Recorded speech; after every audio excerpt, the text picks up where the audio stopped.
Si Manny Pacquiao ay nakahon sa kahirapan sa pagiging boksingero, naging senador at bilyonaryo na marami siyang ari-arian at property mula sa average mediocrity at saka average height niya ay umangat siya sa pagsisikap niya sa buhay. Siya ay umangat ang kanyang social status, wealth status na ipapamana niya sa kanyang mga anak. Maaaring may kinalaman ang wealth status sa atraksyon sa babae o pagkakagusto sa ng isang babae dahil meron kang pera, meron kang yaman, may financial security ka. Pero maaari ding gawin na perahan ka, taga-sustento ka, taga-gastos ka ng kanyang lifestyle, materialism at trending niya sa social media. Tulad ng mga hari at mga mananakop at conqueror, noong unang panahon ay maraming asawa at concubine o mga kabit na naanakan ng hari. Pinagmamalaki ng isang concubine na naanakan at nabuntis siya ng hari dahil alam niya na isa sa magiging hari ang kanyang anak. Kaya angat siya sa karamihang babae. Kumbaga yun yung uso nung unang panahon na pagka naanakan ka ng hari, yung anak mo magiging hari din. Isa siya sa magiging hari ng bansa.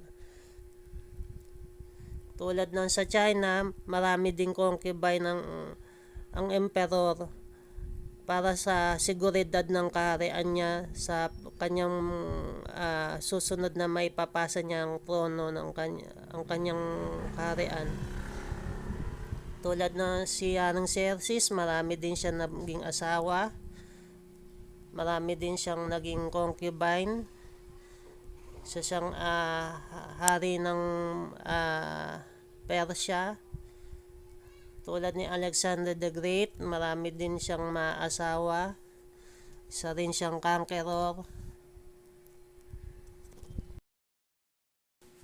Sa mga Muslim naman is hanggat kaya mong buhayin o may pera ka o may financial wealth status ka, pwede kang mag-asawa ng marami. Hanggang 4 ang kanilang kayang maging asawa. Sa mga artista, si Dolphy, marami siya naging asawa. Si Vic Soto, 3 ang kanyang naging asawa.